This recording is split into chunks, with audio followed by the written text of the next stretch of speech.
นั้นโจโฉกับซุ่นกวนเนี่ยตั้งรบกันอยู่เดือนเศษแล้วเตียวเจียวเนี่ยก็จึงว่าแกซุ่นกวนว่าตั้งแต่ท่านได้ตั้งรบกันกับโจโฉมาครั้งนี้นี่ก็ได้เวลาเดือนเศษแล้วทหารทั้งสองฝ่ายก็ล้มตายลงเป็นอันมาก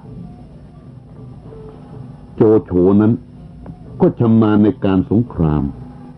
ซึ่งท่านจะเอาชัยชนะนั้นน่ะเห็นจะไม่ได้อันจะตั้งรบกันไปชนิดทหารเราก็จะยิ่งตายลงอีกขอให้ท่านแต่งทหารไปยอมขอออกแก่โจโฉเสียนี่เตียวเจียวแนะนำเช่นนี้นะไปขอออกแก่โจโฉเสียถ้าถึงปีเดือนกำหนดแล้วจะแต่งเครื่องบรรณาการขึ้นไปตามธรรมเนียมการกระทำเช่นนี้มันก็เป็น2ประการอยู่ก็เหมือนอย่างกับยอมแพ้เสียเกียรติแต่ถ้าจะว่ากันถึงการสู้รบกันอยู่ชนิดสู้กันต่อไปก็มีแต่ย่ำแย่เพียงแต่มีหนังสือแจ้งไปขอออกคือขอยอมแพ้และถึงปีเดือนก็แต่งเครื่องบรรณาการขึ้นไปถวายเท่านั้นแหละซุ่นกวนก็เห็นชอบด้วยกับเตียวเจียวขุนนางผู้ใหญ่แล้วก็จะแต่งเครื่องบรรณาการขึ้นไปตามธรรมเนียม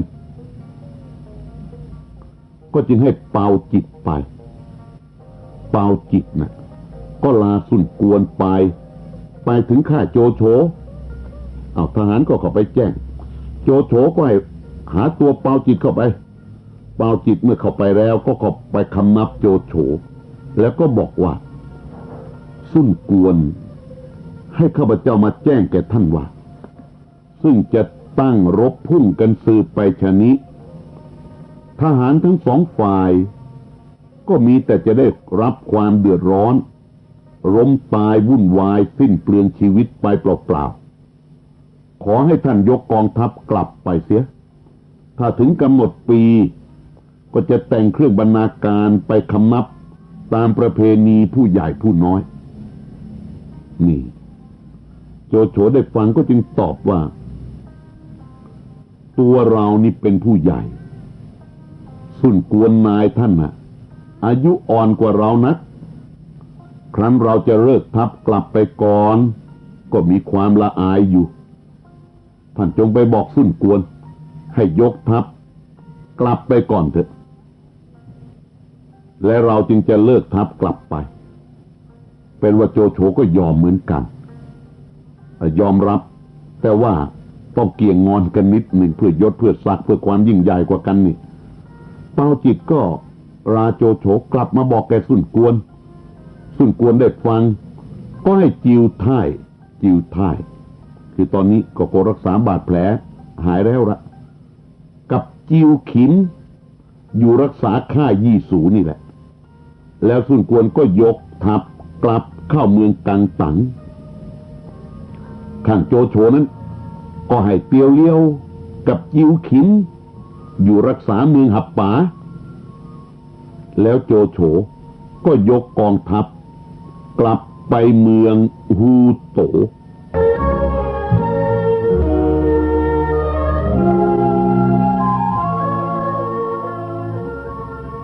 เป็นอันว่าศึกหนักระหว่างกังตังกับฮูโตโจโฉกับซุ่นกวนณยุทธภูมิเมืองหับป๋าแว่นแคว้นแดนต่อแดนกับเมืองกังตังเลิกร้างรากันไปด้วยต่างฝ่ายต่างย่ำแย่ไปด้วยกันทั้งคู่แหละโจโฉก็แย่จึงยอมรับการอ่อนน้อมของซุ่นกวนถ้ามิฉะนั้นโจโฉไม่ยินยอมหรอกจะต้องติดตามบทขยี้ซุ่นกวนแล้วก็ยึดกังตังให้ได้นี่เป็นจุดประสงค์อันแท้จริงอยู่ละแต่นี่ก็ด้วยความบอบช้ำด้วยกันทั้งสองฝ่ายแหละเป็นอันว่าสงครามครั้งยุทธภูมิเมืองหับป๋ายุติลงไปถ้าจะกล่าวไปแล้วนี่ก็ต้องเรียกว่าแพ้ด้วยกันทั้งสองฝ่ายโจโฉก็กลับเมืองฮูโตซุ่นกวนก็กลับเมืองกังตังข้างด้านฮูโตนี่วันหนึ่งที่ปรึกษาประธานทั้งปวงประชุมปรึกษาหารือพร้อมกันนี่ก็เอาอีกแล้ว คือจะยกย่องแต่งตั้งโจเม้งเต้โฉซึ่งได้รับตำแหน่งเป็นวุยกงอยู่แล้วเนี่ยให้ขึ้นเป็นเจ้าวุยอ๋องอีกนี่จะยกกันขึ้นไปอีกแล้วซุนต่ำได้ยินที่ปรึกษาทั้งวงปรึกษากันจะยกย่องสรรเสริญโจเม้งเต้โฉกันถึงเช่นนั้นก็จึงว่าท่านทั้งปวงจะตั้งโจโฉให้เป็นเจ้าวุยอ๋องนั้นเราไม่เห็นด้วยนายฐานบุตรนั้นก็จึงตอบว่าท่านไม่รู้หรอกหรือเมื่อครั้งก่อนก็คนแท้เดียวกันกับท่านเนี่ยคือซุนฮกขัดขวางก็ต้องมีอันถึงแก่ความตายไปนี่ซุนต่ำได้ฟังนั้นก็โกรธก็จริงว่าครั้งนี้ได้ทีท่านทั้งปวงแล้วท่านจะทำประการใดก็ทำมาตามชอบใจเถอะทหารคนหนึ่งในที่นั้นได้ฟังซุนต่ำว่ากล่าวเช่นนั้นน่ะก็ต้องถือละว่าเป็นข้อหยาบช้าก็เอาเนื้อความทั้งสิ้นเนี่ยไปบอกแกโจโฉได้ฟังดังนั้นก็สั่งให้เอาตัวซุนต่ำเนี่ยเป็นไปจำใส่คุกไว้ซุนต่ำนั้นก็ให้กลับมีใจเจ็บแค้นโจโฉมากด่าโจโฉเป็นข้อหยาบช้าต่างๆทุกเวลาเจ้าผู้คุมก็เนื้อความไปบอกแกโจโฉได้ฟังนั้นก็โกรธจึงสั่งให้อันนี้จากสามก๊กฉบับเจ้าพระยาพระคลังหนนะครับความว่าอย่างนี้สั่งให้ชักคอซุนต่ำเสียให้ถึงแก่ความตายนี่เป็นการประหารกันแบบหนึ่งวิธีหนึ่งชักนะครับให้ชักคอเสียคือใช้เชือกเอามามัดคอชักดึงจนกระทั่งตายขณะนั้นเป็นตอนที่พระเจ้าเฮียนเต้มาประทับอยู่เมืองฮูโตได้21 ปีซึ่งตรงกับปีพุทธศักราช759เป็นตอนเดือน7ข้างขึ้นขุนนางและทหารทั้งปวงซึ่งมีใจรักโจโฉก็ร่วมคิดกันแต่งเรื่องราวกราบทูลพระเจ้าเฮียนเต้เป็นใจความว่าวุยกงนี่คือตำแหน่งของโจโฉเขาขณะนี้เขาขึ้นเป็นวุยกงได้เป็นวุยกงอยู่เนี่ยวุยกงมีความชอบได้ปราบปรามข้าศึกเป็นอันมากก็คือว่าโจโฉได้กระทำหน้าที่รวบรวมแผ่นดินทั้งปวงให้เข้ามาเป็นอันหนึ่งอันเดียวกันเนี่ยนี่ถ้าจะว่าไปโดยแท้จริงก็เป็นคุณงามความดีของโจโฉโดยแท้จริงที่กระทำต่อองค์จักรพรรดิเฮียนเต้เนี่ยได้กระทำต่อราชบัลลังก์เฮียนเต้เนี่ยโจโฉก็ทำกวาดต้อนบ้านเมืองต่างๆมาได้มากมายเพราะทุกหัวบ้านหัวเมืองแข็งเมืองตั้งเมืองไปต่างๆนานากันแต่ครั้งก่อนนู้นก็ยังเป็นอยู่เช่นนี้อย่างน้อยการปราบปรามแคว้นตั้งฉวนหรือเมืองฮันตงของเตียวล่อได้เนี่ยก็เป็นความดีความชอบอันยิ่งใหญ่มหาศาลอยู่ละนี่สมควรขอให้เลื่อนยศแต่งตั้งวุยกงขึ้นเป็นเจ้าเป็นอ๋องให้ขึ้นเป็นเจ้าวุยอ๋องเถิดนี่พระเจ้าเฮียนเต้เด็กฟังขุนนางทั้งปวงทูลดังนั้นก็ตรัสสั่งเจงอิวให้แต่งชื่อวุยกงขึ้นเป็นเจ้าวุยอ๋องให้ขี่รถทองเทียมม้า6 ตัวและเครื่องแต่งตัวแห่แหนนั้น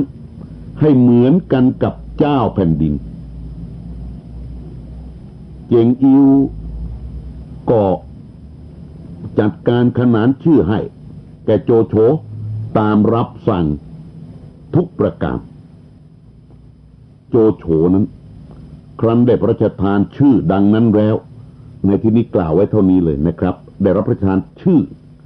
ดังนั้นแล้วก็มีความยินดีก็จึงคิดต่อไปทีเดียวละคือก็ต้องการกระทำต่อไปเพื่อแผ่นดินเพื่อองค์จักรพรรดิด้วยเมืองเงียบกุนเป็นแดนต่อแดนจะสร้างขึ้นไว้ให้รุ่งเรือง พื่อจะได้เป็นเกียรติยศสืบไป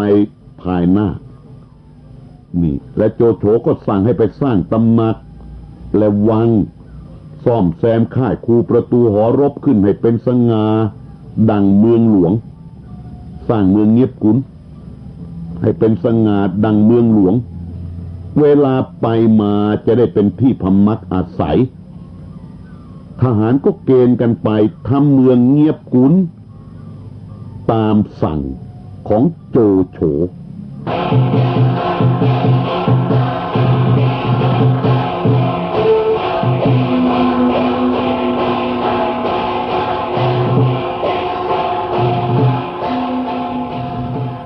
โจโฉนี่มีบุตรอยู่4 คน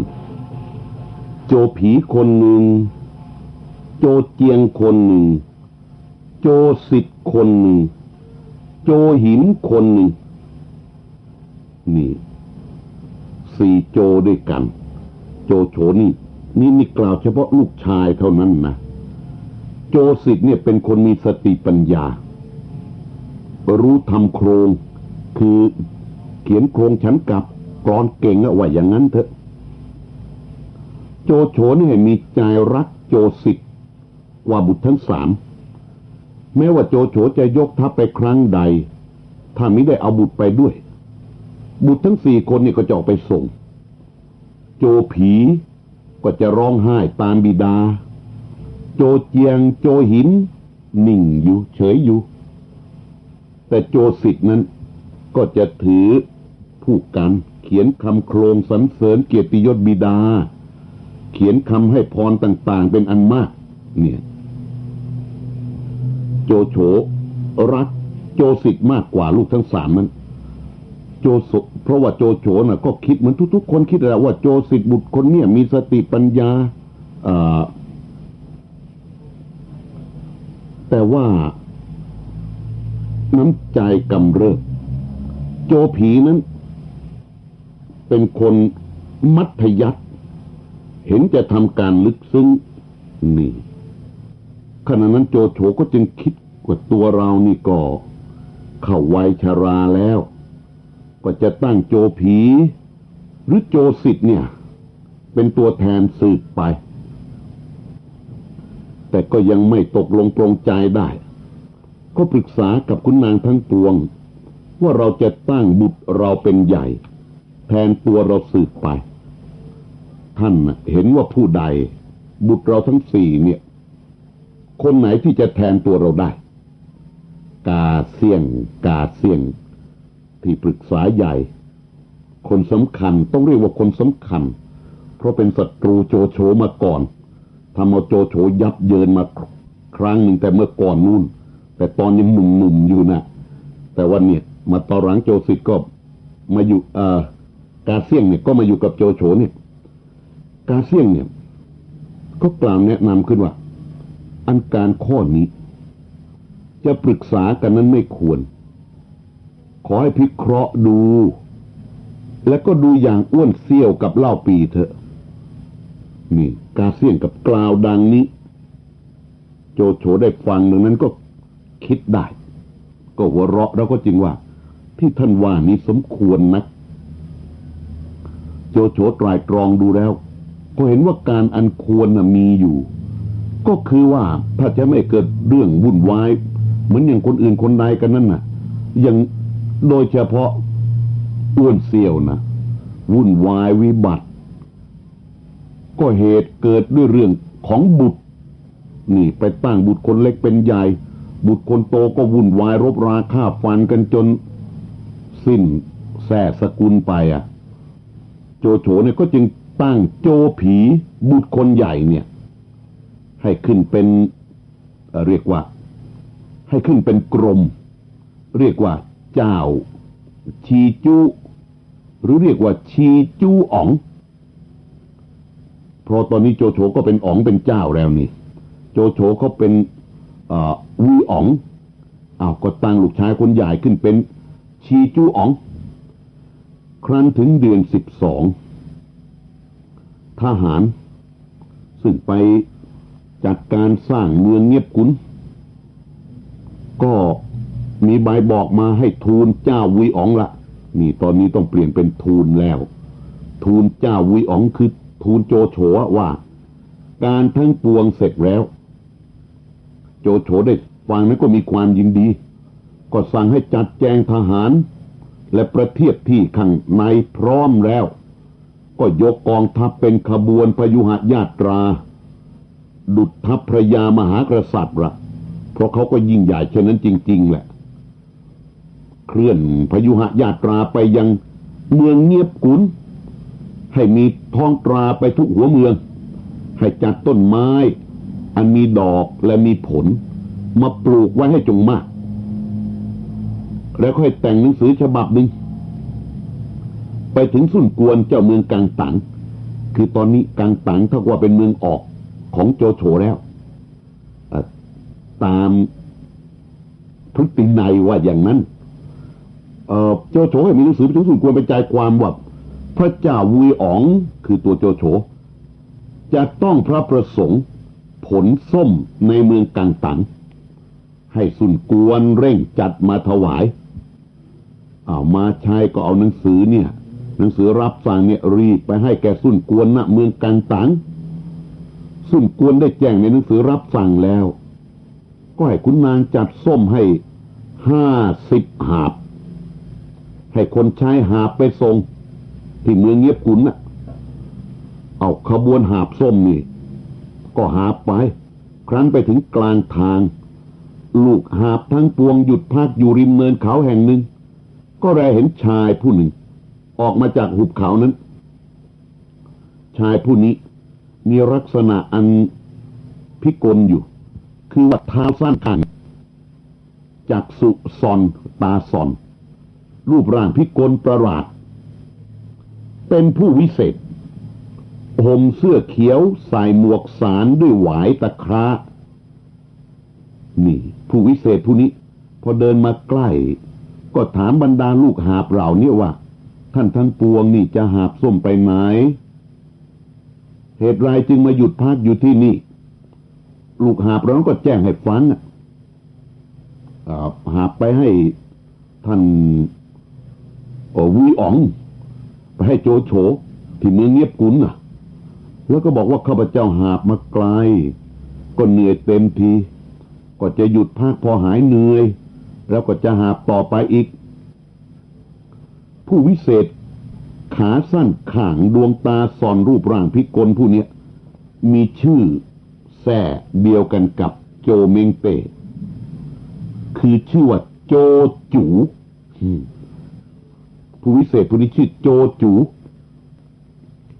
โจจูได้ฟังลูกหาบเมืองกังตังพูดอย่างนี้ก็จริงว่าเราจะช่วยหาบให้คนละพักเอาพอเบาแรงท่านนะว่าแล้วโจจูก็เข้าหาบส่งทีละหาบทีละหาบละ50 เส้นนี่ก็2 กิโลละ2 กิโลเมตรทั้ง50 หาบเป็นหนทางระยะ 2,500 เส้นลูกหาบเหล่านี้ก็มีความยินดีโจจูก็ว่าแกลูกหาบทั้งปวงว่าท่านไปถึงพระเจ้าวุยอ๋องแล้วจงช่วยทูลด้วยเถอะนะว่าเราชื่อโจจูเป็นชาวบ้านเดียวกันกับพระเจ้าวุยอ๋องมาแต่ก่อนคำนับมาถึงเจ้าวุยอ๋องด้วยนี่โจจูว่าอย่างนี้สั่งลูกหาบไปอย่างนี้แล้วโจจูก็หลีกไปเที่ยวในป่าต่อไปข้างฝ่ายลูกหาบเมืองกังตังทั้งปวงที่หาบส้มไปนั้นต่างคนต่างก็คิดสงสัยอยู่ที่สงสัยก็คือว่าแต่แรกที่หาบส้มมาเนี่ยมันหนักแต่พอโจจูผู้วิเศษมาช่วยหาบให้เนี่ยทั้ง50 คนเลยเนี่ยส้มทั้งสิ้นทั้งปวงเนี่ยมันเบาไปกว่าเก่าเหลือเกินแต่ค่อยได้แต่สงสัยเท่านั้นเองก็ไม่รู้ว่าได้เรื่องอะไรอย่างไรส้มหาบส้มของตนมันจึงเบาลงไปอย่างนี้จะว่าเป็นด้วยประการใดอย่างไรก็มิได้แจ้งละ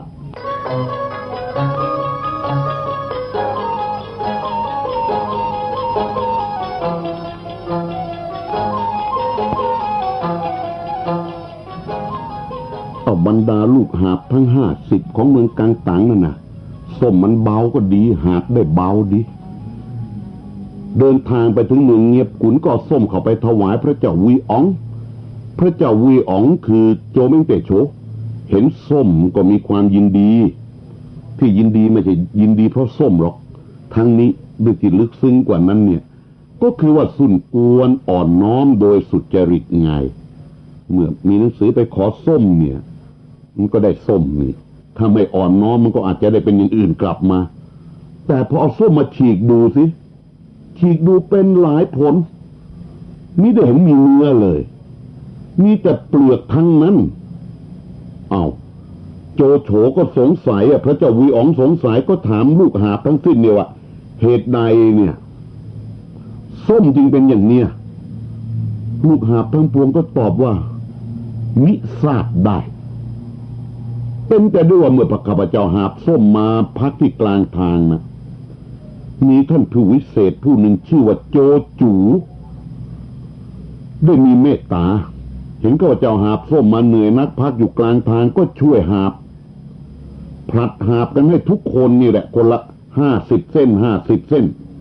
ทั้ง50 หาบและโจจูนั้นฝากคำนับมาถึงท่านว่าเป็นชาวบ้านเดียวกับท่านมาแต่ก่อนแล้วว่าได้รู้จักท่านมาก่อนนี่ลูกหาบก็กราบทูลพระเดชพระคุณรายงานให้ทราบด้วยโจโฉก็สงสัยว่าไม่เป็นอย่างนั้นได้พอดีนายประตูเข้ามาทูลว่าบัดนี้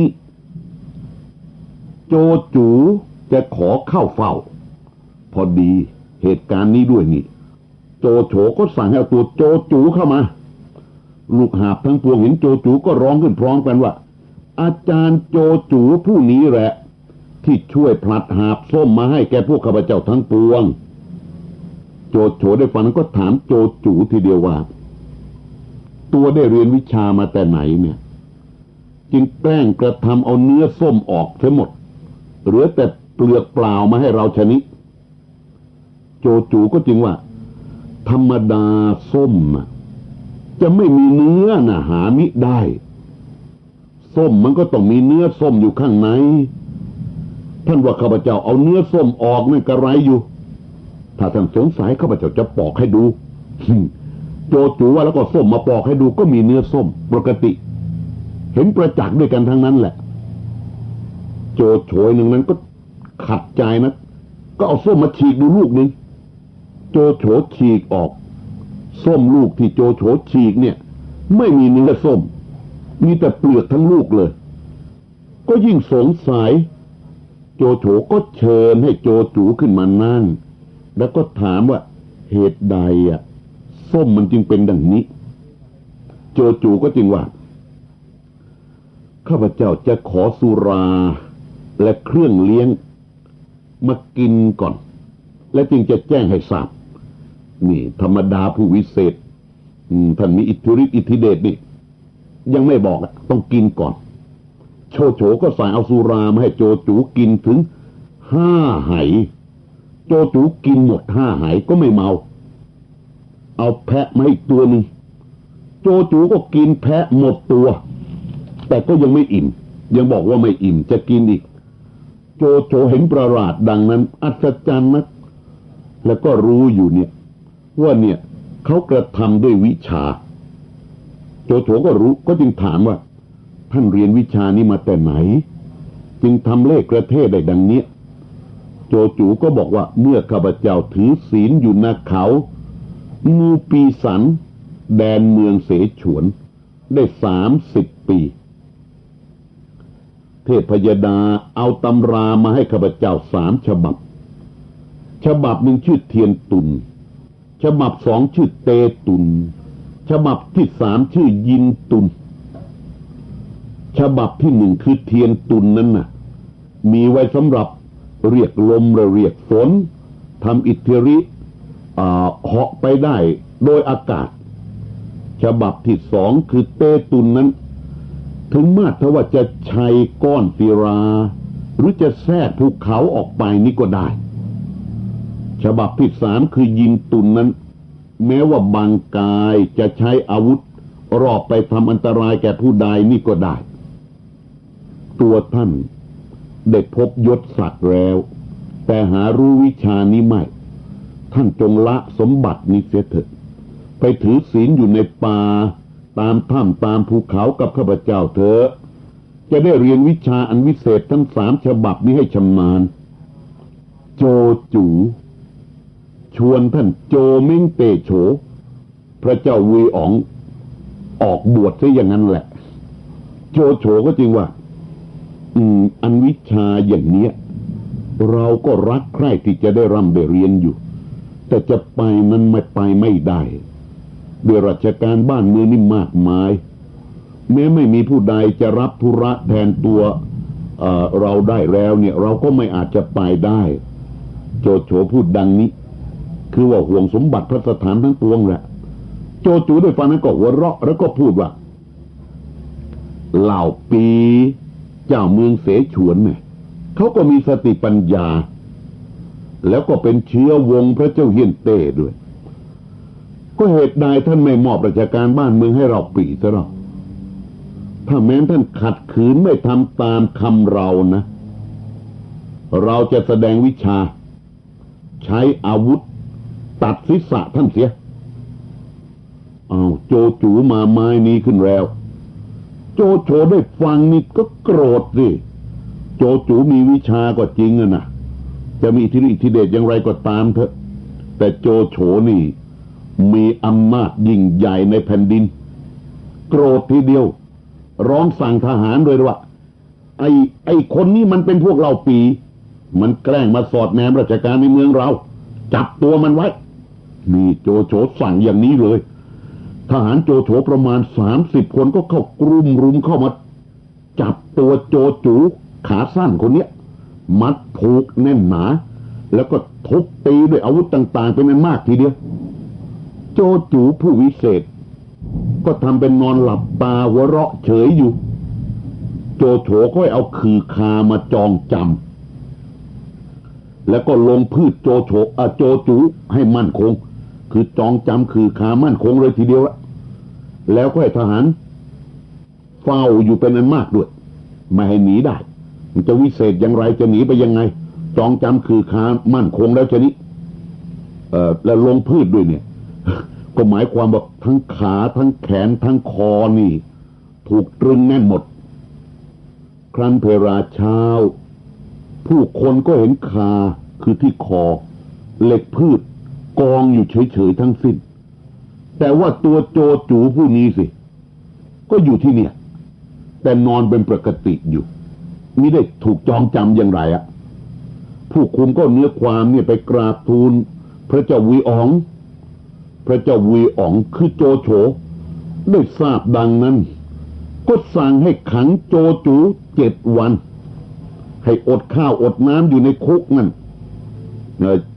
อย่าได้ต้องให้กินข้าวกินน้ำเลยจะให้ตายอยู่เช่นนั้นทั้ง7 วันนั่นแหละ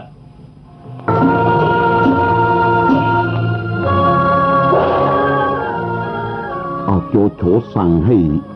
เอาตัวโจจูไปขังคุก7 วันไม่ให้ข้าวไม่ให้น้ำด้วยผู้คุมก็จึงคิดว่านี่โจจูอดข้าวอดน้ำมา7 วันแล้วนี่จะไม่ตายหรือก็เปิดประตูเข้าไปดูเมื่อครบ7 วันแล้วนะเปิดประตูเข้าไปดูก็เห็นท่านโจจูขาสั้นเนี่ยนั่งหัวเราะสบายอยู่ผู้คุมก็สงสัยก็เอาความนี้ไปกราบทูลให้ท่านโจเม้งเตโฉได้ทราบทุกประการน่ะโจโฉก็อัศจรรย์และก็ยิ่งขัดเคืองหนักขึ้นให้เอาตัวโจจูออกมาแล้วก็ถามว่าคือถามดื้อๆทำยังไงตัวถึงจะตายโจจูก็จึงว่าถึงมาตรว่าจะให้ข้าพเจ้าอดอาหารสัก10 ปีข้าพเจ้าก็ไม่ตายถึงแม้จะกินแพะ1,000 ตัวในวันเดียวเนี่ยข้าพเจ้าก็หาเป็นอันตรายใดๆไม่โจโฉได้ฟังดังนั้นจนปัญญาไม่รู้จะทำยังไงที่จะฆ่ามันให้ตายได้ก่อยฐานจับมัดทุบตีทิ่มแทงด้วยอาวุธต่างๆนานาประการก็นอนหลับตาหัวเราะเฉยอย่างเงี้ย จองจำคือคาหรือก็หลุดออกมาได้เอาไปขังคุกให้อดข้าว7 วันก็บอกว่าไม่เป็นอะไรนี่ทำอย่างไรไม่รู้จะทำยังไงให้โจจูตายได้ขณะนั้นก็เป็นวันฤกษ์ที่โจโฉจะขึ้นตำหนักใหม่ด้วยก็หาขุนนางผู้ใหญ่ผู้น้อยมากินโต๊ะกันอยู่อะโจจูเนี่ยก็ลุกขึ้นไปยืนตรงหน้าโต๊ะกลางที่ประชุมขุนนางทั้งปวงอะแล้วก็พูดขึ้นกับโจโฉว่าท่านทำการใหญ่ถึงเพียงนี้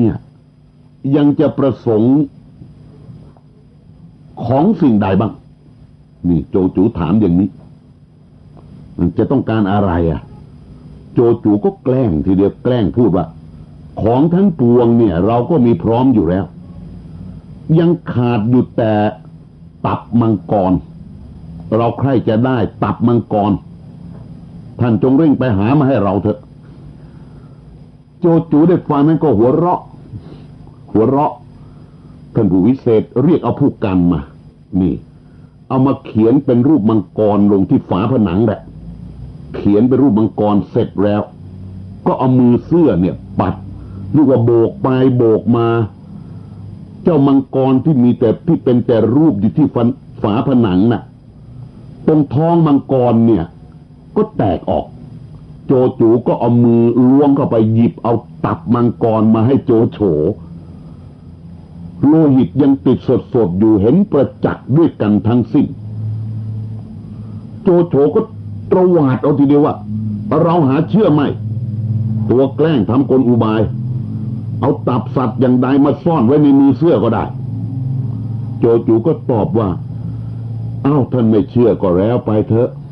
เอาอย่างนี้ขณะนี้เป็นเทศกาลเดือนอ้ายเนี่ยเป็นเดือนที่หาดอกไม้ทั้งปวงได้ยากแม้ท่านต้องการดอกไม้สิ่งใดล่ะต้องการดอกไม้อะไรข้าพเจ้าจะเอามาให้